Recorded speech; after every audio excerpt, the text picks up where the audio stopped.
जय श्री राम जय श्री राम जय श्री राम जय श्री राम जय श्री राम जय श्री राम जय श्री राम जय श्री राम जय श्री राम जय श्री राम जय श्री राम जय जय श्री राम।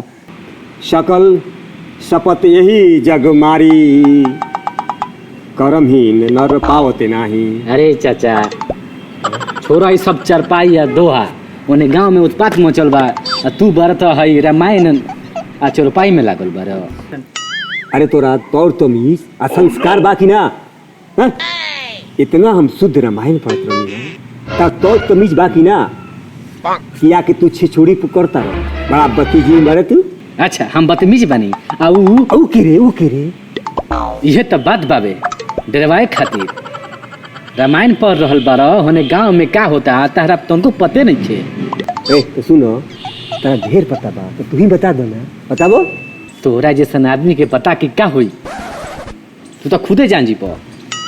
चलो बता दे तनी और बरकुआ बनू गांव में पूरा उत्पात मचैले बा। हाँ बुझला। अच्छा तो हमरा तो पता नहीं के रे। तारा पता कैसे हुई? तू चोरी थोड़ी करैले बार, तारा अभी ले चोटी थोड़ी कटाइल बा। अच्छा तो केकर के कटाइल बा बताओ ना। अभी ले कम से कम 20 आदमी के चोटी कटा गइल बा। 20 आदमी के कटाइल बा। हाँ। अच्छा अरे आदमी सुन के कि मेहरारू सुन के बताओ। मेहरारू की तो झोटा गर्दन काट के गायब हो जाता। अब इतना सातिर बा कि पकड़ा तो नहीं खे। हाँ मेहरारू के झोटा आ मर्दन के मोछ काट के गायब हो जाता। आ इतना सातिर बा कि पकड़ा तो नहीं खे। अरे साल मर्दन के तो मुंह सामने होला आ सामने से काट के लेके चल जाता। अब पता नहीं के चलो सब आदमी अफीम खा के सुतो रहता का। खुशी के माई कितना दिन खान मनाई, एक दिन तो वो तो कटैबे करी। चलो छोरा माने अति को दिले बा कोनो सुराग मिलना कि ना अभी तक ले बताओ।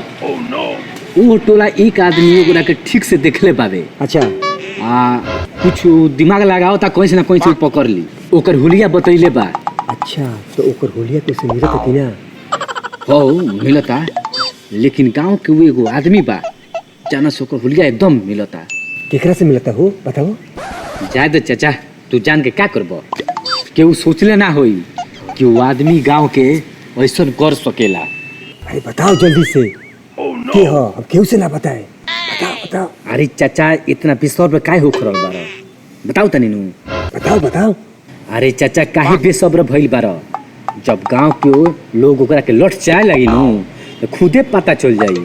ऐसा में चलो तारा के बताई दे तनी जानत रहो 100% एकदम तोरे खाने साले हरामी